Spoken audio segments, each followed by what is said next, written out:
All right, like this, I would give you a short introduction. Paula Kant, the lady here with us, and you're at the right chairs. Paula Kant is the head of investment promotion with Invest Hong Kong. She's a board member at the Netherlands Hong Kong Business Association. You have extensive and vast international experience. And in that, you have been in Singapore, in Taiwan, in the Netherlands, in Indonesia, in Spain, in Libya, and in New Zealand.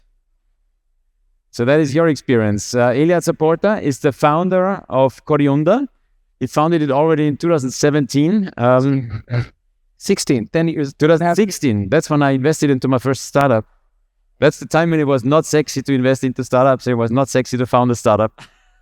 Yeah, it's a bit different. We're fully bootstrapped. So imagine being 10 and a half years and that everything you talked about resilience in the presentation, and we've been kicking ass for 10 and a half years. You learn it actually way better if you're bootstrapped. That's the one thing that I always say.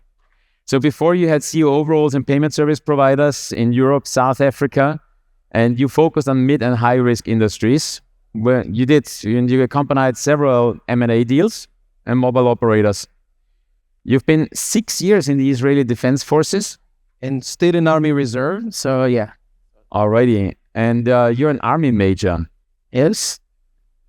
You've done the major about leadership under pressure. And that's part of being in the Army, that part, and kind of teach you resilience in a different way. Yeah. So one thing that we always test with our founders as an investor is decision-making under pressure.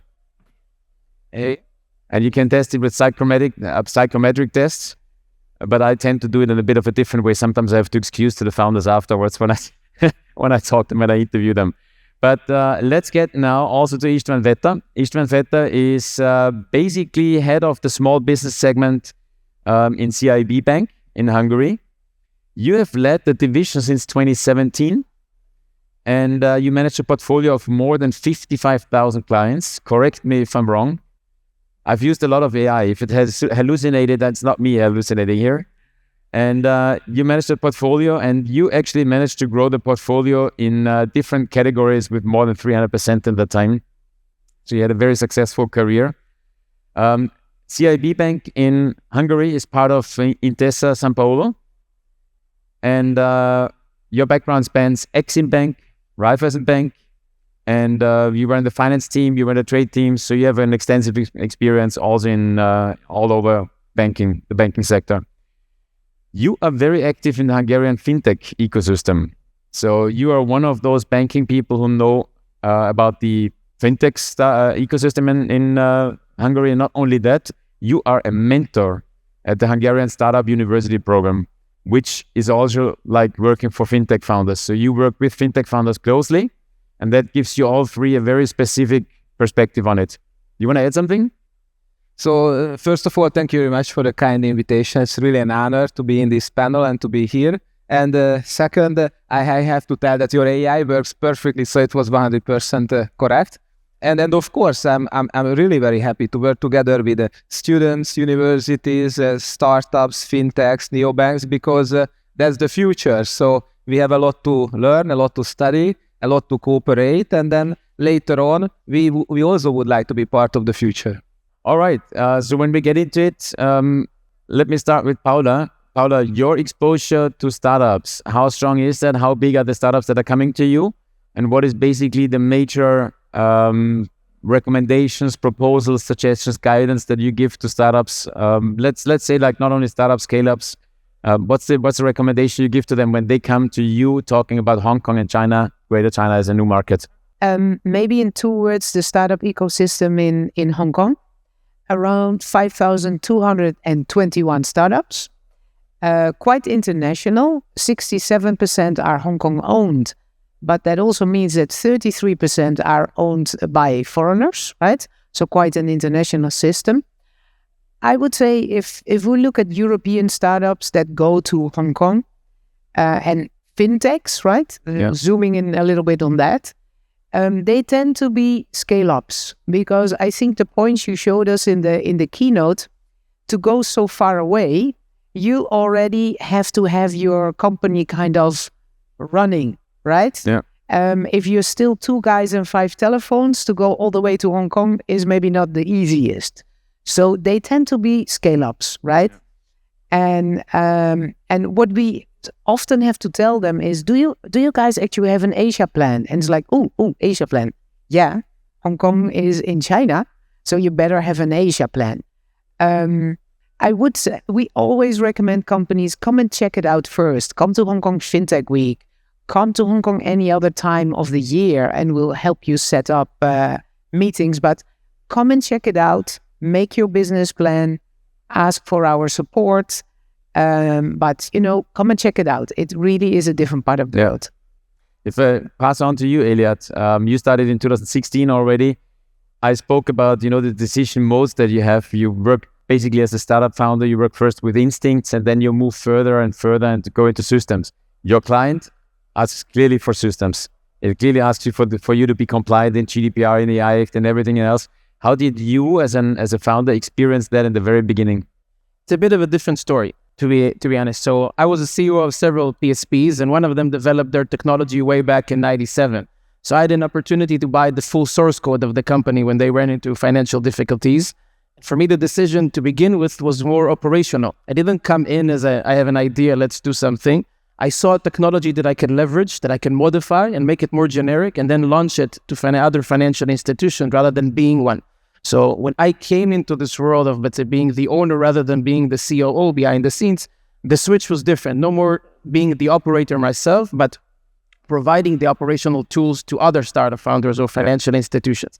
So the first thing we did when we started the company was break the entire code into segments that would allow us eventually to scale every vertical separately rather than to try every time someone asks for a feature, start running around building it from scratch. We had foundations for a lot of verticals down the line. The decision was to launch separate verticals every time. So we started with what we were good at, which was payment processing, just acquiring.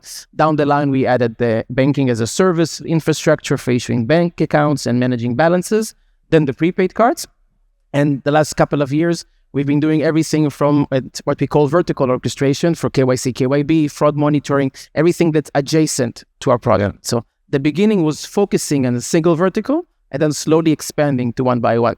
So it wasn't much as an instinct, it's more was experience. I was there, I saw what the founders needed, and then I packaged the system itself to cater for them in a much better way, and then slowly started working with them and expanding every single vertical based on regulation and everything. The foundation was already solid. Okay, so let's say you had a head start. You also experienced banks from the inside. You experienced PSPs from the inside. If I pass on to Istvan now, you live in between banking. I mean, you basically live in the banking sector, but you live banking and fintech as well. What is the biggest misconception that you see with fintechs coming up to you, approaching you, or the startups that you work with? What's the biggest misconception they have about the banking sector? I think that for the startups or fintechs or neobanks, if they want to cooperate with banks, the most important is to find the right person who is the gatekeeper, or better, the gate opener.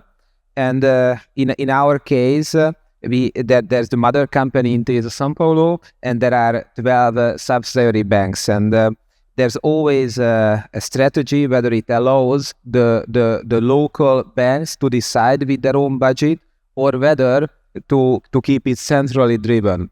And as of today, it's more or less a hybrid version that it's mainly centrally driven. So the mother company and the international bank division would like to have overarching platforms that can be used by all the 12 countries, but the mother company listens to local initiatives as well, and then these local initiatives can later on get to group level.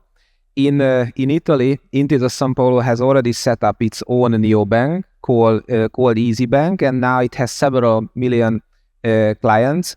But the initiative and the final objective of Intesa Sanpaolo is to increase the market share in Europe as well, and to set up additional fintechs or neobank. Yeah. And actually, our prior CEO, Mr. Paul Schimak, was moved to this new position, to the headquarters next to Paola Papanicolaou, who is the chief of International Banks Division. And now he is responsible for set up this new neobank or fintech that could be like a rival of Revolut in the future. So that can be a good opportunity for fintechs internationally to cooperate with this newly founded neobank or fintech, either maybe as a potential target that can be bought by Intesa, or as a partner, or just as a vendor. So now it's a very good opportunity. Of course, locally, also CIB Bank, the Hungarian subsidiary bank of Intesa, can cooperate, as we do on a regular basis, with fintechs like Aggregate or Facecom or others. We also propose new solutions like Intuitex mortgage solution and so on. We cooperate with bigger players, Kindrill and so on. But I think that the best way is to target the group on an international level and then go to the subsidiary banks. But both ways can work, and we have very good examples for both approaches. All right, so that's the organizational approach. Who you work with, as who you choose as a partner. I said right before, all my startups that are going into the first market or going into the first market international, I always tell them, go very, very narrow, go very slim, test with that, adjust all your procedures. What do you tell scale-ups that come to you to Hong Kong when we see that China or Greater China is such a vast market, and you don't actually speak only about Greater China, you speak about Asia. What is your recommendation? Because you said, think Asia. What is your recommendation when scale-ups come in the way to build it in Asia? You know, it's like this question of how do you eat an elephant in small bites, right? So you start nibbling at a manageable piece. I would say in Asia, for a fintech, the most manageable bits and bobs are often either Hong Kong or Singapore, right? So once I would say, and the stay narrow, it's probably a good idea. But always, apart from a couple of really good people from your home country, hire 1 or 2 Hong Kongers, right? Then you find your feet in that market. Can be in an incubation or acceleration programs, because they will present you to business contacts, to possible investors. Can be on your own if you already have 1 or 2 anchor clients. And then with that team, you start thinking about different markets, can be mainland China, and that team that is, Hong Kongers with your own people, then you start plotting the next step. And I'm totally with you.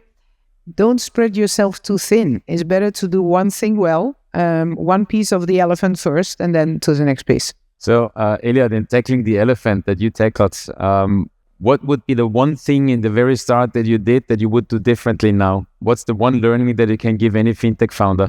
I have a couple of things when I talk. I'm a mentor for Techstars, so whenever I talk to the young startups, I usually say that sell what you have and not what you don't have. So if you have a certain set of features, start with that, because the tendency is to meet the first client. He tells you no, but if you have this, we'll close.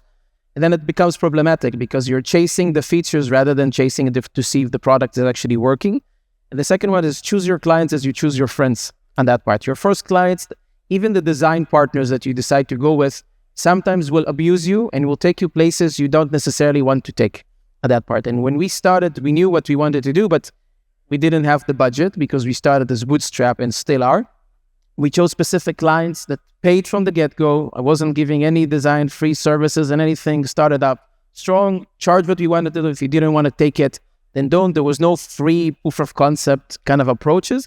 And that's what helped us to actually scale and further down the line, continue growing the business. Yeah. Sometimes people are chasing working as POC with the bank, which is an unpaid POC, and then they go nowhere. They start working with banks as a client. It's a very long sales cycle, not necessarily fitting for startups. So kind of that part. So the mistakes I made was choosing the wrong partners. And that part, I thought that I needed expansion partners in order to get me faster to certain connectivity. They started charging me a lot of minimums with no ability for us to actually sustain it. And we had to cancel those agreements.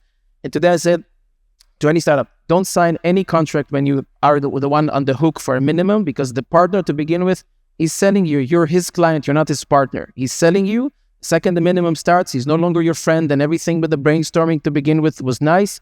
Start smaller, and then once you have the client that can pay the minimum on your behalf, then go there. That was my biggest mistake that I still carry for 10 years with me. Bite-sized chunks.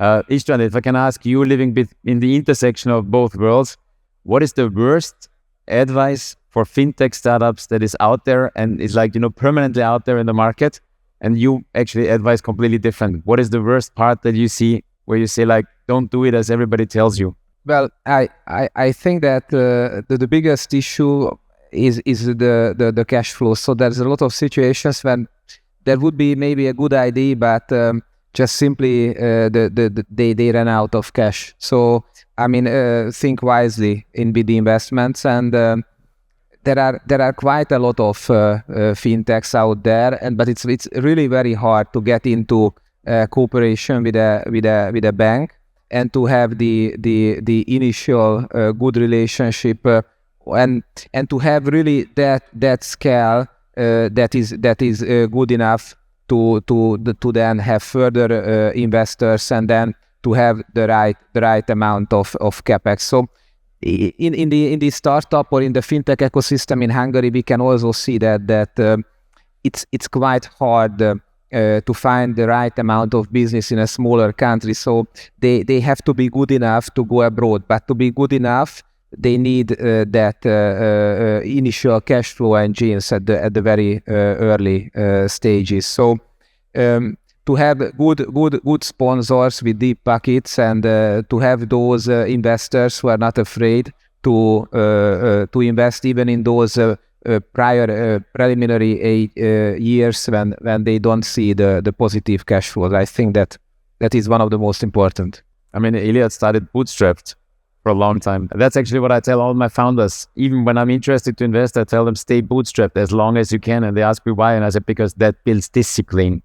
It builds hardcore discipline over time. And you're going to be the way better when you get the cash in. You're going to be way better with the cash, and you're going to build much more with it.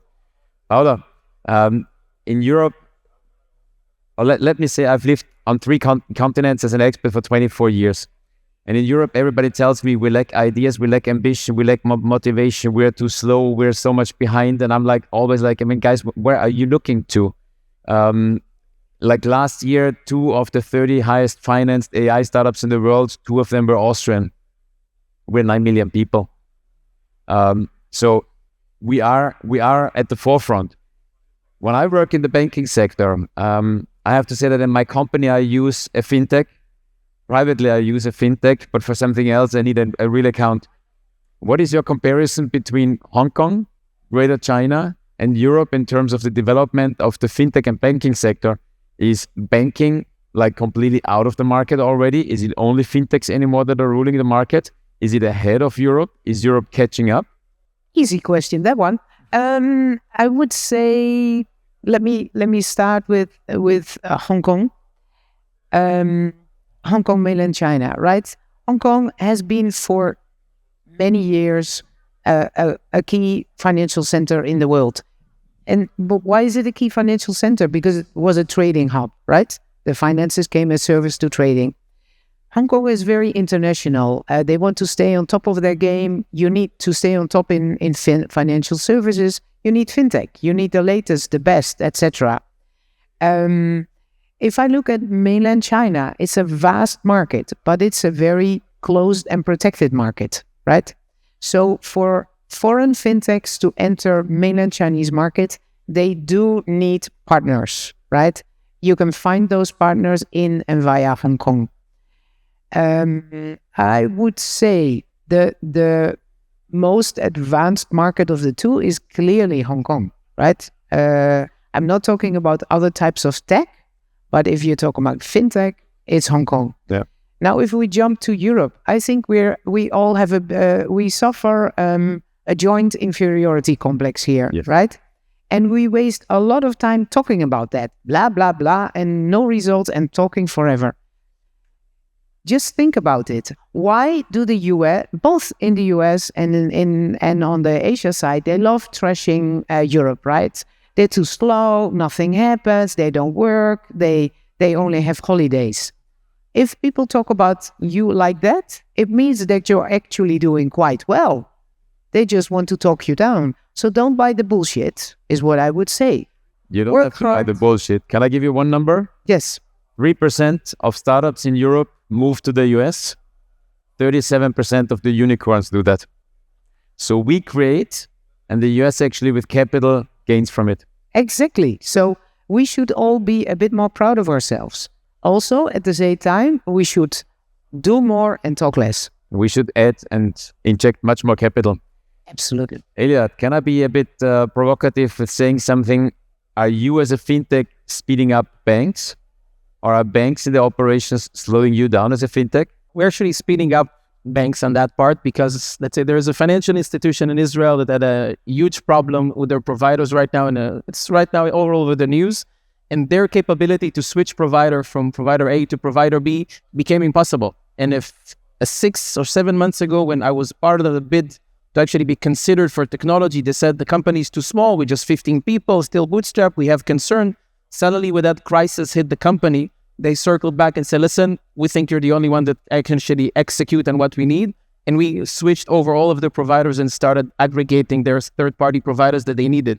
So, fact, that's literally what the banks see. There's no doubt that the banks look at it, and it's sometimes their processes internally are the one that's slowing them down. Even, let's say, with the development life cycle between the organization itself and how they communicate the tasks to us, sometimes we start the project with getting the overview of the project. We already analyzed it ourselves, broke it down to what we see that we needed to do, but they want to take it slower, and every week they give you parts of it. Ishtvan, do you agree? Well, being slow is not necessarily always bad, although obviously clients in most cases, or nowadays in our world, we regard that to be bad. But being slow sometimes means being cautious as well, and in banking, that's one of the most important. So the most important is to be prudent, transparent, cautious, to protect and safeguard the savings of our clients. But isn't that exactly what fintechs don't do? Isn't that exactly a mindset that fintechs don't have? Well, some of the clients, or maybe in a C region, most of the clients would say that they wouldn't trust fintechs with huge amount of money in terms of wealth management. So vast majority of our private banking or premium individual clients wouldn't really deposit those funds and wouldn't ask these companies to use them. I don't want to say that this is a correct statement. I don't want to say that they are right, but the perception in general that still a vast majority of clients may trust traditional conservative banks more. Yes, maybe the future is different, and yes, there might be cases where fintechs can equally be trusted, but some people would also say, whether do they have the banking license, yes or no? Do they have the underlying insurance, yes or no? Can I go to a physical branch when there's something goes wrong, yes or no? Can I call the call center, yes or no? Can I speak the local language? Do they have a track record, whether the local national bank would protect them or not? And these are all important issues. Obviously, it might change in the future, and also the perception of clients might change in the future. But it's a different approach. We talked about, let's say, partnership between a startup, let's say, not a startup, but let's say between a fintech company and a bank, where I'm complaining about the slowness of the process itself with the bank. You sidetracked about, let's say, credibility of the bank. The bank is still in the front. The fintech is the one powering the bank to actually provide services.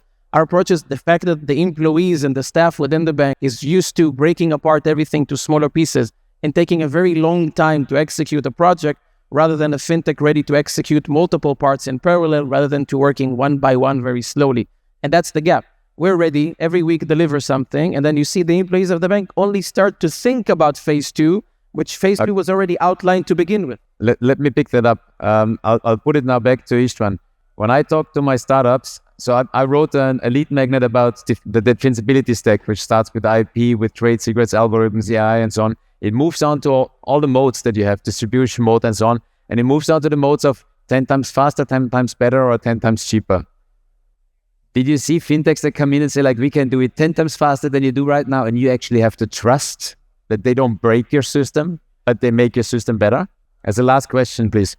Yes, I see your point, and I also agree with it. That there are big differences. So sometimes when we target, or when we speak with a subsidiary bank, the subsidiary bank also has to interact with the mother company. That's one. The second, that rules and regulations also can be different. Obviously, the third, legacy system, fragmented system. The fourth, maybe also motivation at certain layers. Maybe within startups, the level of motivation because of ownership or because of compensation is different than different layers within the bank. But also within the banks, rules and regulations with anti-money laundering, with fraud prevention, internal audit, compliance, risk, legal, and so on, is different. Also different mindsets sometimes. So fintechs generally think client and user experience first, and then going backwards. Banks, traditional banks might say, okay, how to be the most prudent, transparent, and then the controlling departments look at it, and then they move towards the client. So I think both parties somehow need to get closer. I'll just give you an example. I'm talking to several startups that work on the compliance and KYC part, and It's like it's very last famous words. What is the one regulatory change you would like to have in banking in Europe? Now, One sentence. yes, we have a lot of issues with the GDPR, MiFID, and the crypto regulations, blockchain. Okay, no regulations anymore. Wild West. I don't want to say that, but Okay, I guess Andy wants to go on stage. So thank you. This is going to Budapest in 15 minutes. Oh, you got buses going to be. Yeah, so if we don't get people on the buses, then we got a problem. So that's Alrighty, then we'll get you ready for the buses. Thank you, everybody. Thank you very much, Istvan, Eliad, Paula. Thanks very much, and have a great day. thank you very much.